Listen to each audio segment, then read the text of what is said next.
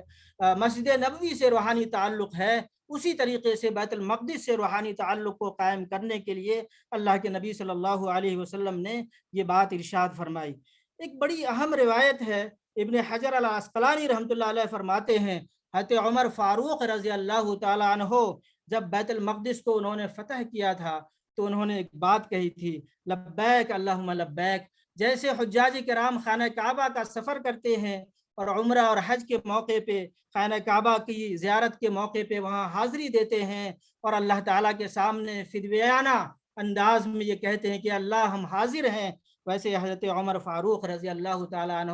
بیت المقدس پہنچنے کے بعد انہوں نے بہت ہی فدائیانہ انداز میں بیت المقدس میں اللہ تعالیٰ کے حضور یہ کہا تھا، لبیک اللہم لبیک، اے اللہ میں حاضر ہوں، میں آپ کی خدمت میں حاضر ہوں۔ اسی طریقے سے ابو ذر غفاری رضی اللہ تعالیٰ عنہ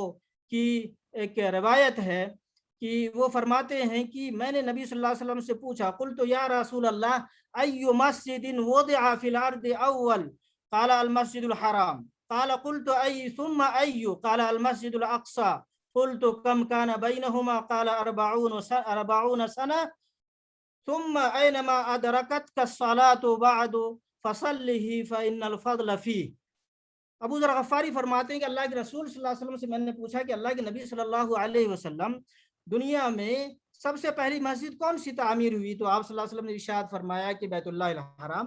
پھر انہوں نے کہا کہ اللہ کے نبی صلی اللہ علیہ وسلم پھر اس کے بعد کون سی مسجد؟ تو آپ صلی اللہ علیہ وسلم نے فرمایا کہ مسجد اقصیٰ. پھر انہوں نے پوچھا کہ ان دونوں مسجدوں کے درمیان، ان دونوں مسجدوں کی تعمیر کے درمیان کتنا وقفہ ہے؟ تو آپ صلی اللہ علیہ وسلم نے ارشاد فرمایا کہ 40 سال کا وقفہ ہے. تو گویا کہ پتہ یہ چلا کہ بیت اللہ الحرام، خانہ کعبہ کی تعمیر اور بیت المقدس کی تعمیر میں صرف 40 سال کا وقفہ ہے. اگر اس بات کو، اس حدیث کے مفہوم کو سمجھا جائے تو اس سے یہ بات واضح ہوتی ہے کہ جیسے بیت اللہ الحرام اللہ تعالیٰ کے بندوں کے لیے، اللہ کی عبادت کے لیے قائم کیا گیا تھا، بنایا گیا تھا یہ گھر، اسی طریقے سے اس کے صرف 40 سالوں کے بعد بیت المقدس کی تعمیر ہوئی. اور ظاہر بات ہے کہ اگر بیت اللہ الحرام کی تعمیر اہل ایمان کے لیے، اللہ کے بندوں کے لیے ہوئی ہے تو بیت المقدس کی تعمیر بھی پہلے ہی دن سے اللہ کے بندوں کے لیے اور اہل ایمان کے لیے ہوئی ہے. یہ دینی و شرعی حیثیت کی حیثیت سے قرآن مجید کی چند آیتیں میں نے آپ کے سامنے رکھی ہیں اور کچھ احادیث میں نے آپ کے سامنے پڑھی ہیں، جس سے ہمیں اندازہ ہوتا ہے کہ بیت المقدس کی حیثیت بہت عظیم ہے. یہ ہمارے قلب اور روح کا تعلق ہے اور یہ مسلمانوں کی جان کا مسئلہ ہے اور مسلمانوں کے ایمان کا مسئلہ ہے. اور مسلمان اس بیت المقدس کی آزادی کے لیے اپنی جان کا نذرانہ ہر زمانے میں پیش کرتے رہیں گے اور آئندہ بھی پیش کرتے رہے ہیں اور آئندہ بھی پیش کرتے رہیں گے. اور آج جو صہیونی قبضے میں یہ سرزمین ہے، اس کی آزادی تک اس کی کوششیں کی جاتی رہیں گی. یہ انشاءاللہ یہ ہوتا رہے گا. اب میں آتا ہوں موضوع کے دوسرے پارٹ کی طرف کہ یہ جو بیت المقدس کی سرزمین ہے، اس کے ارد گرد، اس کے نواح میں کیا کیا، کون کون سا علاقہ ہے، خطہ ہے، اور اس کو تھوڑا سا سمجھ لینا ہمارے لیے ضروری ہے. یہ جو بیت المقدس ہے، عرض فلسطین ہے، اس کے مشرق میں کیا کہتے ہیں کہ ایشیا کا حصہ ہے. اسی طریقے سے افریقہ اور یورپ کا دروازہ ہے یہ. اسی طریقے سے یورپی تجارت کا یہ مرکز ہے، یعنی گیٹ وے آف یورپ ہے یہ عرض فلسطین. یہ اردن، شام، عراق، مصر، لبنان، یہ جو پورا ایریا ہے، یہ پورا کا پورا خطہ یہ فلسطین کا خطہ ہے. اور مسلمانوں کی تاریخی شواہد کی روشنی میں آپ کے سامنے کچھ باتیں رکھوں گا کہ مسلمانوں نے کس طریقے سے اس پورے عرض فلسطین پر اہل اسلام کا جھنڈا گاڑا تھا اور وہاں سے کس طریقے سے ساری دنیا کو فائدہ پہنچایا تھا. اس سے متعلق کچھ باتیں میں آپ کے سامنے رکھوں گا. یہ بنیادی بات یہ یاد رکھیں کہ عرض فلسطین کا جو قضیہ ہے، اس قضیے میں جو یہودیوں نے پوری جان لگا رکھی ہے، اس کی ایک بنیادی وجہ یہ ہے کہ یہ لوگ تجارتی گیٹ کی حیثیت سے اس سرزمین کو مانتے ہیں اور اسی وجہ سے اس سرزمین پہ قبضہ کر کے وہ ایشیا، یورپ اور افریقہ، ان تینوں بر اعظموں کے اوپر کنٹرول رکھنے کے لیے انہوں نے اس سرزمین کے اوپر قبضہ کر رکھا ہے. اور یہ بہت بڑا مسئلہ بنا رکھا ہے ان لوگوں نے اور پوری غاصبانہ قبضے کے ساتھ اس کو اپنے قبضے میں کر رکھا ہے. اب آئیے ذرا سا یہ دیکھتے ہیں تاریخی طور پر کہ اس سرزمین کو یعنی اسلامی تاریخ میں، یعنی اللہ کے نبی صلی اللہ علیہ وسلم کی اسلامی تاریخ سے میں کچھ باتیں آپ کے سامنے رکھنا چاہتا ہوں کہ اسلامی تاریخ میں کس طریقے سے اس سرزمین کو مسلمانوں نے اپنے قبضے میں رکھ کر کے ساری دنیا کو اس سے فائدہ پہنچانے کی کوشش کی ہے. اللہ کے نبی صلی اللہ علیہ وسلم ہجرت کر کے جب مدینہ تشریف لے گئے اور مکہ جب فتح ہو گیا، اور فتح مکہ کے بعد آپ صلی اللہ علیہ وسلم یعنی سرزمین عرب سے آپ صلی اللہ علیہ وسلم اور صحابہ کرام کو کچھ اطمینان ہو گیا، تو سب سے پہلا غزوہ جو لڑا گیا ہے وہ غزوہ ہے جو سن 7 ہجری میں غزوہ موتا کے نام سے یاد کیا جاتا ہے. اور اس غزوہ موتا میں اللہ کے نبی صلی اللہ علیہ وسلم نے زید بن حارثہ کو کمانڈر ان چیف بنا کر کے اور ان کو جو ہے کیا کہتے ہیں کہ اس غزوے کے لیے روم کی طرف بھیجا تھا، اور اسی غزوے میں وہ بہت بڑا معرکہ تھا، جس معرکے میں اللہ کے نبی صلی اللہ علیہ وسلم مسجد نبوی میں بیٹھے ہوئے تھے، اور آپ وہاں سے لائیو، جو کہتے ہیں نا لائیو خبریں آپ دے رہے تھے کہ ابھی کیا کہتے ہیں زید بن حارثہ شہید ہو گئے، پھر اس کے بعد حضرت جعفر طیار شہید ہو گئے، پھر عبداللہ ابن رواحہ شہید ہو گئے، اور پھر اب جھنڈا، اسلامی جھنڈا حضرت خالد ابن ولید کے ہاتھوں میں آیا ہے، اور خالد ابن ولید نے بڑی زیرک اور فراست سے، بڑی بہادری کے ساتھ اس مسلمانوں کی اس جماعت کو کیا کہتے ہیں کہ سنبھالا، اور اس طریقے سے مسلمانوں کو اس جنگ میں کامیابی حاصل ہوئی، اور صرف 3000 مسلمان اور 2 لوگ عیسائیوں کا مقابلہ کر کے خالد ابن ولید نے اس غزوے سے مسلمانوں کو بچا کے واپس لایا۔ اس غزوے میں جو واقعات پیش آئے ان میں سے 3 واقعہ بہت اہم ہے کہ اللہ کے نبی صلی اللہ علیہ وسلم نے اسی غزوے میں حضرت جعفر رضی اللہ تعالیٰ عنہ کو طیار کا لقب دیا تھا۔ ان کا شہادت سے پہلے ان کا داہنا ہاتھ بازو سے کٹ گیا، پھر علم جھنڈا انہوں نے بائیں ہاتھ میں اٹھا لیا، وہ بھی کٹ گیا، اس کے بعد انہوں نے دونوں بازوؤں سے بالکل سنبھال رکھا، اور شہادت سے پہلے تک جھنڈا عالم اسلامی کو سنبھالے رکھے۔ اس کی وجہ سے اللہ کے نبی صلی اللہ علیہ وسلم نے فرمایا کہ جعفر طیار، یعنی اڑنے والا جعفر جو جنت میں بھی اڑتا ہوا نظر آئے گا۔ اس میں ایک دوسرا واقعہ یہ پیش آیا کہ کیا کہتے ہیں کہ حضرت خالد ابن ولید رضی اللہ تعالیٰ عنہ کو سیف اللہ کا لقب دیا۔ خالد ابن ولید کے ہاتھوں سے اس جنگ میں 9 تلواریں ٹوٹ گئیں، اور اس کے بعد ایک عام سا ایک ہتھیار لے کر کے خالد ابن ولید اس جنگ میں لڑتے رہے۔ اس وجہ سے اللہ کے نبی صلی اللہ علیہ وسلم نے خالد ابن ولید کو سیف اللہ کا لقب دیا۔ اور تیسرا اہم ترین واقعہ اس میں یہ ہے کہ آپ تصور کریں کہ 3000 مسلم فوج مجاہدین 2 لاکھ لوگوں سے کیا کہتے ہیں عیسائیوں سے انہوں نے مقابلہ کیا ہے، یہ بہت بڑا واقعہ ہے۔ اسی طریقے سے سن 16 ہجری میں دوسرا واقعہ جو دوسرا غزوہ جو پیش آیا 637 عیسوی میں حضرت عمر فاروق رضی اللہ تعالیٰ عنہ کے زمانے میں غزوہ یرموک میں، جس میں کیا کہتے ہیں کہ اللہ کے جانثار صحابہ کرام کو کامیابی ملی، اور بیت المقدس عیسائیوں کے ہاتھ سے فتح ہو گیا، اور وہاں کے پادری نے یہ کہا کہ بیت المقدس کی کنجیاں میں سلطان وقت کو، امیر المومنین کو اپنے ہاتھوں سے دینا چاہتا ہوں۔ چنانچہ حضرت عمر فاروق رضی اللہ تعالیٰ عنہ سن 637 میں وہاں سفر کر کے گئے، اور یروشلم میں جانے کے بعد وہاں کی کنجیاں آپ نے اپنے ہاتھوں سے وصول کی، اور اس طریقے سے پورا بیت المقدس اور پورا شام کا خطہ کیا کہتے ہیں کہ اسلامی سلطنت کے حصے میں آ گیا۔ اور پھر اس کے بعد دور اموی اور عباسی میں پورا وہ سرزمین ایک حصہ تھا، مکہ، مدینہ، شام کا پورا حصہ، عراق کا پورا حصہ، یہ پورا کا پورا حصہ ایک حصہ تھا، اور اسلامی سلطنت اور اسلامی فوجیں وہاں سے ساری دنیا میں فتوحات کے لیے فوجیں بھیجی جاتی تھی، وہ یورپین حصے میں، افریقن حصے میں، ایشیا میں، چائنا تک، ہندوستان تک فتوحات کے لیے وہاں سے فوجیں بھیجی گئی۔ یہ اتحاد اور قوت کا پہلا زمانہ تھا۔ اس کے بعد ایک زمانہ آیا کہ عباسی خلافت کے زمانے میں کچھ دشمنان اسلام نے اور کچھ اپنوں نے ریشہ دوانیاں کی، اور اس کے نتیجے میں 1099 میں پہلی صلیبی جنگ میں ایک بار بیت المقدس مسلمانوں کے قبضے سے نکل گیا، اور عیسائیوں نے اس کو اپنے قبضے میں لے لیا۔ یہ سلجوقیوں کا زمانہ تھا، اور اس زمانے سے لے کر کے 1187 عیسوی تک یہ صلیبیوں کے قبضے، 1187 تک صلیبیوں کے قبضے میں یہ رہا، اور نور الدین زنگی کے زمانے سے لے کر کے صلاح الدین ایوبی کے زمانے تک، یعنی 1127 سے لے کر کے 1147 میں، اور پھر 1187 میں صلاح الدین ایوبی نے، یعنی ایک طویل جنگ مسلمانوں نے عیسائیوں سے لڑ کر کے، اور بہت بڑی عیسائیوں کی فوج کو، یورپین افواج جو عیسائیوں کی تھی، سب کو شکست دینے کے بعد مسلمانوں نے ایک بار پھر صلاح الدین ایوبی کی سربراہی میں بیت المقدس کو آزاد کرا کر کے اسلامی سلطنت کا حصہ بنایا، اور پھر اس پورے خطے میں امن قائم ہوا، اور پھر بیت المقدس کی وہ جو مقدس سرزمین ہے مسلمانوں کے قبضے میں آئی، اور ساری دنیا کو فائدہ پہنچایا گیا۔ 1187 سے لے کر کے پھر یہ مستقل مسلمانوں کے قبضے میں یہ پوری ارض فلسطین اور بیت المقدس رہا، اور پھر یہ چلتا رہا۔ پھر جب کیا کہتے ہیں کہ یہ زمانہ آیا، جس زمانے میں ہمارے کیا کہتے ہیں کہ عثمانی خلافت کا زمانہ ہوتا ہے، عثمانی خلافت کے زمانے میں بھی مستقل یہ بیت المقدس مسلمانوں کے قبضے میں رہا، اور سلطان عبد الحمید ثانی کے زمانے میں ایک واقعہ بیان کیا جاتا ہے کہ یہودیوں میں سے کچھ لوگ آئے اور انہوں نے عبد الحمید ثانی سے یہ کہا کہ آپ کی سلطنت بہت زیادہ قرض دار ہو گئی ہے، اگر آپ ایک بات مان لیں کہ ہم آپ کی سلطنت کے سارے قرضوں کو اتار دیں گے، آپ ارض فلسطین کا کچھ حصہ یہودیوں کو دے دیں، تو انہوں نے زمین سے کیا کہتے ہیں کہ کچھ تنکے اٹھائے عبد الحمید ثانی نے اور کہا کہ اے یہودیوں، یہ جو تنکے ہیں ان تنکوں کے بدلے میں تم ساری طاقتیں اور سارے پیسے بھی دے دو، اور اس کے بدلے میں تم ارض فلسطین اور ارض مقدس سے یہ تنکے بھی اگر تم واپس مانگنا چاہو تو میں تمہیں نہیں دے سکتا ہوں، تم ذلیل و رسوا ہو کر کے ہماری سرزمین سے واپس ہو جاؤ۔ تو یہ حمیت تھی کہ جس وقت خلافت عثمانیہ آخری دم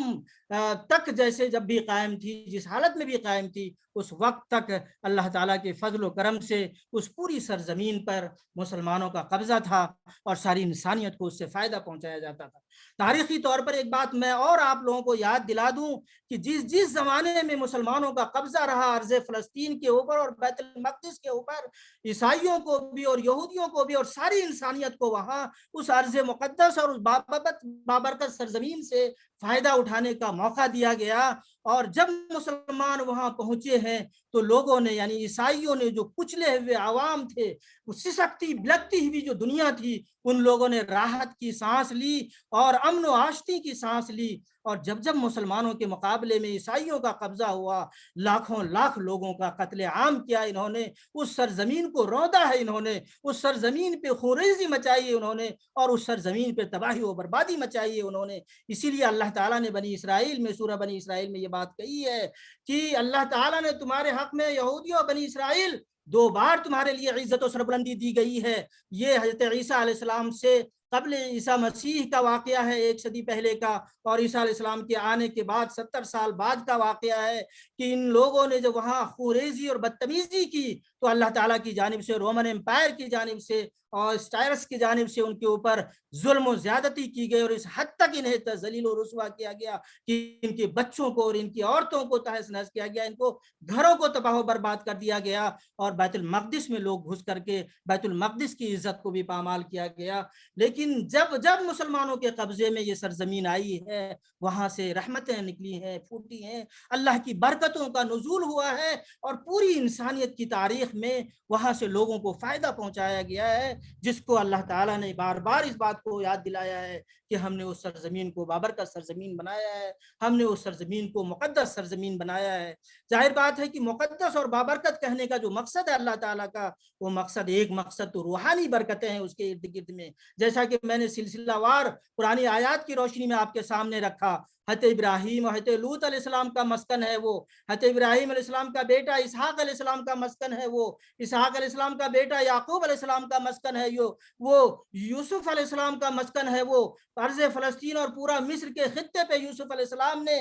قیادت اور سیادت کی ذمہ داری جب جیل سے باہر نکلنے کے بعد وہ پورے خطے سے انہوں نے پوری اس خطے کی امامت و سیادت کی تھی، اور اس کے بعد سے انبیاء کرام حضرت عیسیٰ علیہ السلام تک اس انبیاء کرام کا وہ مسکن رہا ہے۔ زکریا علیہ السلام، حضرت مریم علیہ السلام اس برز ارض مقدس میں اور خانہ بیت المقدس میں اللہ تعالیٰ سے دعائیں مانگتی تھی، اور جس کے نتیجے میں عبادت کرتی تھی، جس کے نتیجے میں حضرت عیسیٰ علیہ السلام اللہ تعالیٰ نے گفٹ کے طور پر انہیں عنایت کیا، اور ساری دنیا کو ایک نبی رحمت کے طور پر حضرت عیسیٰ علیہ السلام کے طور پر عنایت کیا گیا۔ یعنی اس طریقے سے اگر دیکھا جائے، اور پھر آخر میں اللہ کے نبی صلی اللہ علیہ وسلم کے ذریعے سے جب آپ کے ہاتھوں میں اس کی کنجی دی گئی، اور امت محمدیہ کو جب یہودیوں اور بنی اسرائیل کو امامت اور قیادت کی ذمہ داری سے معزول کر کے امت محمدیہ کو یہ ذمہ داری دی گئی، تو گویا کہ یہ فرض ہوتا ہے امت محمدیہ کا کہ امت محمدیہ اس سرزمین کی آزادی کے لیے سر دھڑ کی بازی لگائیں، اور یہ ذمہ داری ہوتی ہے امت محمدیہ کی۔